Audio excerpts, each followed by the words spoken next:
నమస్తే మిత్రులారా, నేను మీ శ్రీనివాస్ చౌహాన్ అడ్వకేట్.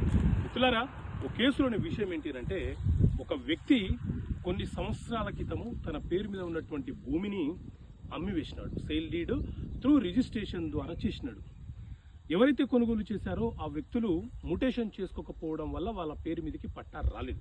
అయితే అతనికి సంబంధించిన అంటే అమ్మిన వ్యక్తి ఎవరైతే ఉన్నారో అతనికి సంబంధించిన వారసులు చనిపోతూ మా తాతగారు మాకు వీలునామా రాసిపోయారు, ఆ వీలునామా ప్రకారం మా భూమి మాకే చెందుతుందని చెప్పి వాళ్ళు ఇప్పుడు గొడవ పడతా ఉన్నారు. సో ఇట్లాంటి సందర్భాల్లో ఏం జరుగుతుంది అని అంటే, సో మిత్రులారా, ఎవరైనా సరే ఏదైనా ఒక భూమి తన కష్టార్జితంతో కొనుగోలు చేసిన భూమి తన వద్ద ఉంటే అతను ఎవరికైనా అమ్మవచ్చు, గిఫ్ట్ ఇవ్వచ్చు, వీలునామా రాసే హక్కు అతనికి ఉంటుంది.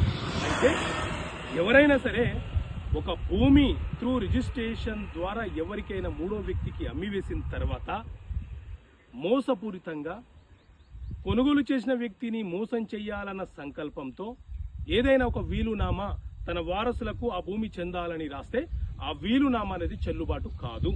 అమ్మివేసినటువంటి భూమిని తిరిగి మనం వీలునామా రాయడం అనేది కుదరదు, చెల్లుబాటు కాదు. దాని వెనుక నేరం చెయ్యాలని, మోసం చెయ్యాలన్న ఉద్దేశం, సంకల్పం ఉంటుంది కాబట్టి ఆ వీలునామా అనేది చెల్లుబాటు కాదు. ఓకే మిత్రులారా, థ్యాంక్ యూ. జై హింద్.